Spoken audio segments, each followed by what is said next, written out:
Mark Evans hadn't stepped foot inside one of his stores anonymously in over a decade. To most people, he was just another CEO, busy, brief, buried in spreadsheets and market forecasts.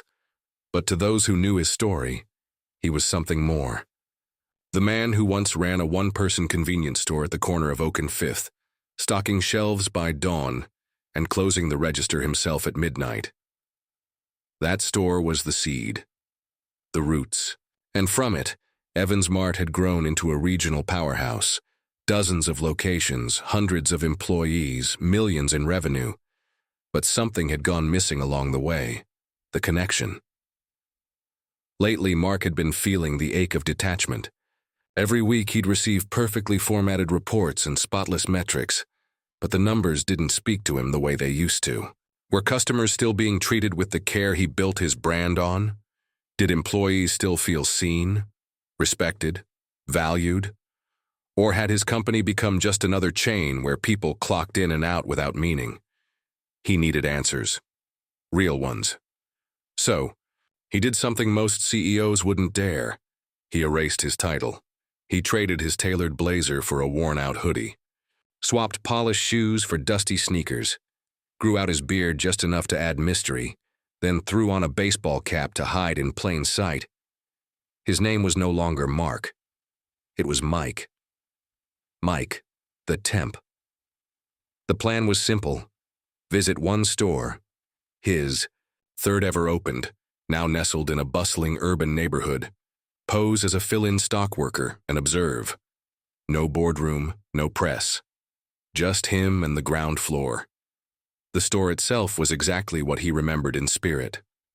Rows of neatly stocked snacks, the soft hum of coolers, the occasional beep of a barcode scanner. But the energy was different, fast, crowded, alive. He walked in just after opening. The manager, Joe, gave him a friendly but distracted welcome. "Mike from headquarters, right? Glad you're here. Let's get you started." Joe didn't recognize him, and that was the point. Mark found himself stacking shelves near the front of the store, silently watching customers float in and out like waves. But his focus quickly shifted to the cashier's counter, where a young man with a name tag that read Ryan was already making an impression. Ryan wasn't just ringing up items. He was laughing with customers, asking about their families, greeting. Each regular like an old friend. Mark's plan had been to stay invisible, but something about Ryan's voice, steady, warm, unforced, made him pause. He wouldn't know it yet, but that pause, that single beat of curiosity, would soon change. Everything. The store buzzed with morning energy. The steady chime of the door, low murmur of conversations, the soft rustle of snack wrappers and receipts. Mark, still going by Mike, had been stacking shelves near the front when he first noticed him. Ryan, a young cashier, maybe in his early 20s. Slight build, clean haircut, and a smile that seemed too genuine to be routine. But what caught Mark wasn't just the grin. It was the way he used it. "Hey, Mrs. Alvarez, how's your grandson doing in soccer? Mr. Jenkins, good to see. How's that garden coming along?" It wasn't scripted, it was real. Every customer that approached Ryan's register left a little lighter. Not just because the checkout was smooth, but because he made them feel seen. And to Mark, who had spent the last few years buried in expansion reports, quarterly growth graphs, and email chains, that mattered. But it wasn't until a moment just before noon that something shifted. An elderly man in a faded green coat stepped up to the register. His shoulders slumped under the weight of more than just years. He held a loaf of bread and a small carton of milk, fingers trembling slightly as he fumbled with coins in his palm. Ryan looked up and smiled warmly. "Mr. Thompson, you're back. Hey, don't even worry about it today, it's on me." The old man blinked. "Ryan, no, I can't." "It's fine," Ryan said gently, barely above a whisper. "I've got this." Mark, crouched behind a nearby end cap, froze mid-stack. He watched the exchange unfold like a scene out of a story too good to be true. No performative flourish, no "look what I'm doing" glance around the room. Just quiet, humble kindness. Mr. Thompson gave a grateful nod and left. Why would a cashier do that? From his own pocket? For someone he wasn't related to, wasn't even friends with? Mark didn't say anything, but something inside him stirred. He spent the rest of the morning pretending to reorganize energy drinks and pretzel bags, when really, he was observing Ryan. And what he saw shook him more than any budget meeting ever had. Ryan offered a small discount to a frazzled single mom juggling a toddler and a low balance on her debit card. He discreetly added a second bottle of water into the bag of a man wearing a security guard uniform, who looked like he hadn't eaten all day. He asked real questions. He listened to real answers. And he never once looked around to see if anyone was watching, but Mark was. And the more he saw, the more he questioned the very culture he thought he had built. Was this store thriving because of systems and strategies, or because of people like Ryan? By the time Ryan clocked out for his break, Mark's curiosity had shifted into something else. A quiet awe. He followed Ryan into the break room, heart pounding for reasons he couldn't quite explain. "Hey," Mark began, keeping his cover. "I'm Mike, just started today." Ryan nodded. "Yeah, I saw you out there. You settling in okay?" Mark smiled. "Trying to. I saw you earlier, with Mr. Thompson. That was really kind of you." Ryan hesitated, then shrugged lightly. "Some of the folks who come here, they don't have much. I've been there. Sometimes a few bucks makes all the difference." He said it simply, like it was obvious, like it was normal. But Mark knew.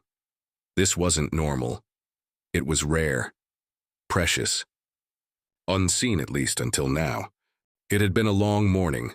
Shelves restocked, fridges wiped down, deliveries checked in. Mark, still going by Mike, finally found a moment to catch Ryan alone in the break room. Steam curled up from 2 cups of vending machine coffee. Ryan sat across from him, arms resting casually on the table. There was no sign of exhaustion in his face, only calm focus and a quiet kindness that Mark couldn't quite shake. So he asked, "Can I ask you something?" Mark said carefully. Ryan looked up. "Sure." "That guy yesterday, Mr. Thompson. And today the woman with the baby. Why do you do it? I mean, cover the cost yourself?" Ryan paused for a moment. Then he leaned back and said the words that would stay with Mark far longer than he expected. "Because I've been there," Ryan said softly.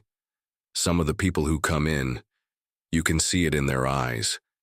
They're holding it together with tape and hope. Some lost their jobs, some lost someone they love.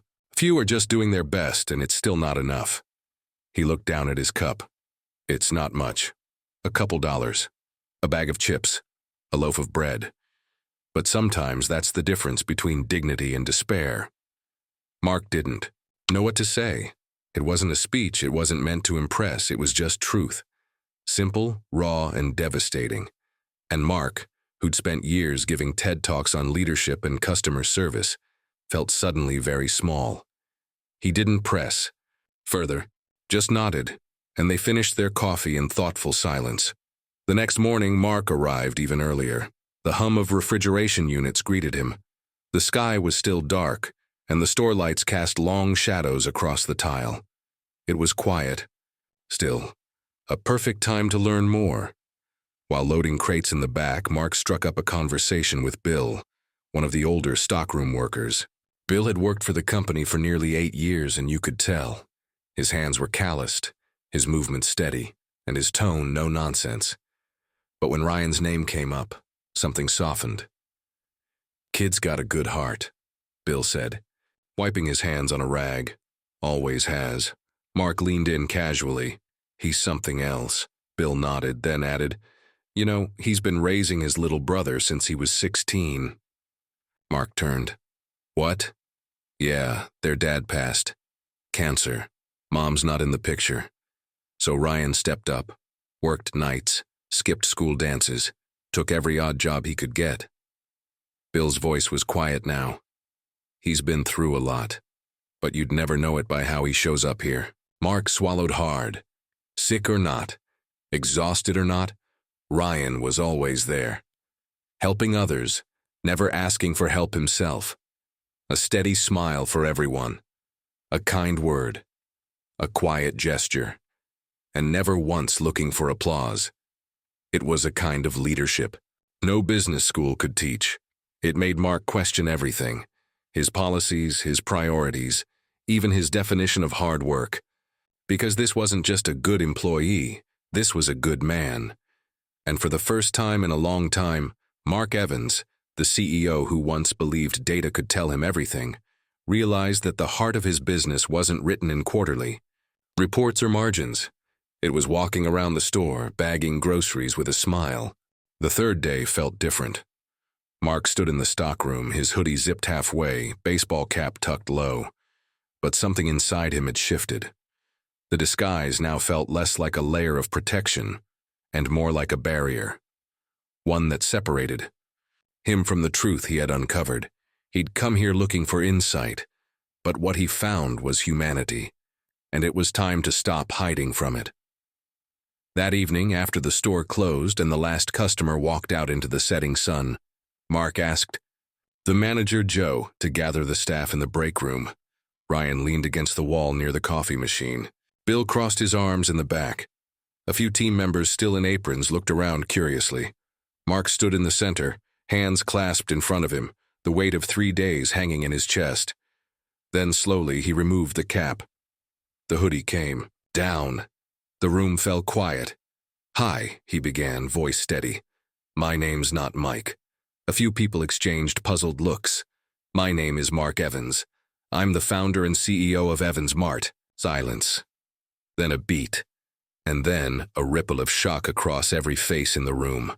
Ryan's eyes widened. "Wait, what?" Mark nodded. "Yeah, I started this company 10 years ago. This store was one of the first. And recently, I realized I'd lost touch with what really happens here. With the people, the faces, the moments you can't put in a report." He looked around the room, "So I came undercover. Not to test you, not to judge you, but to understand."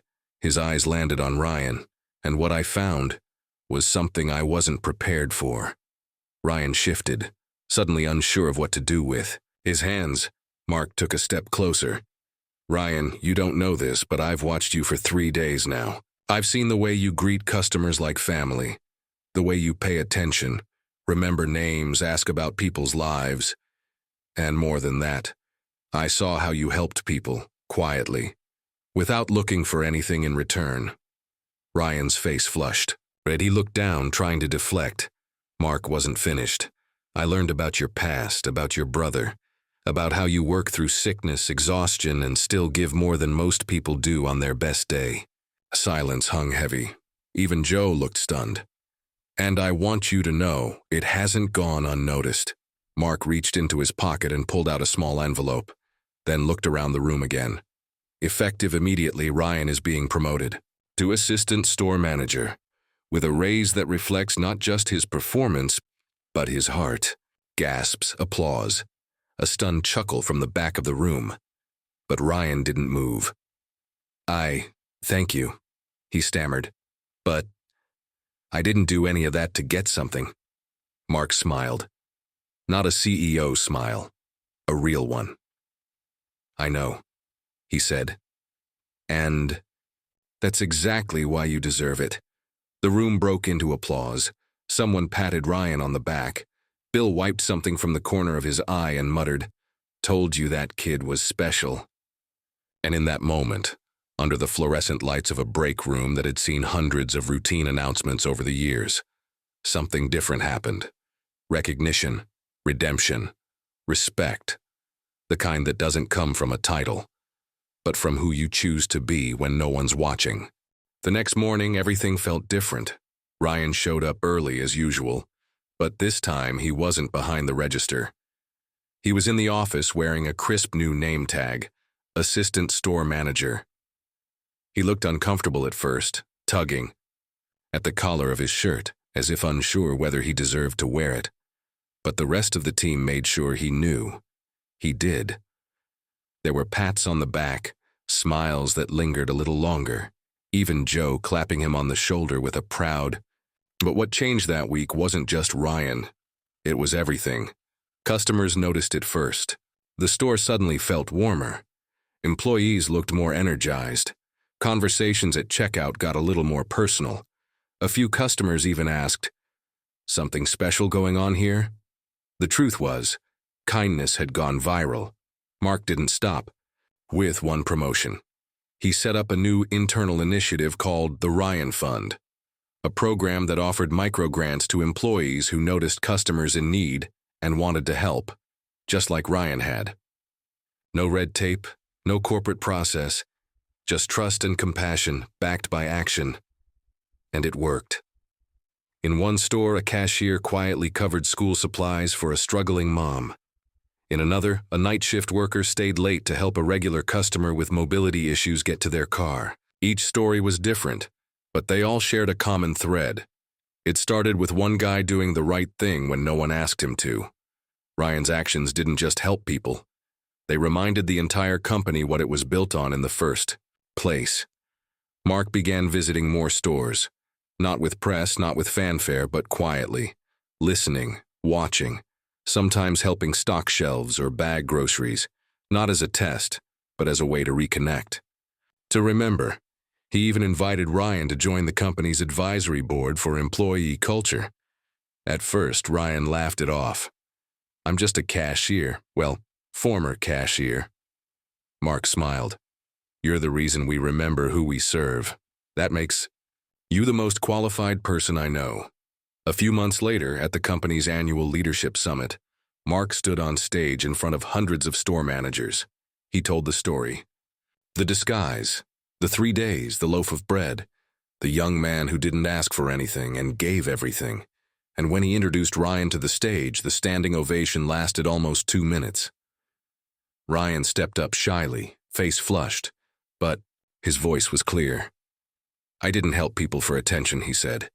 "I did it because that's the kind of world I want to live in, where we look out for each other." He paused. "And now I know I'm not the only one."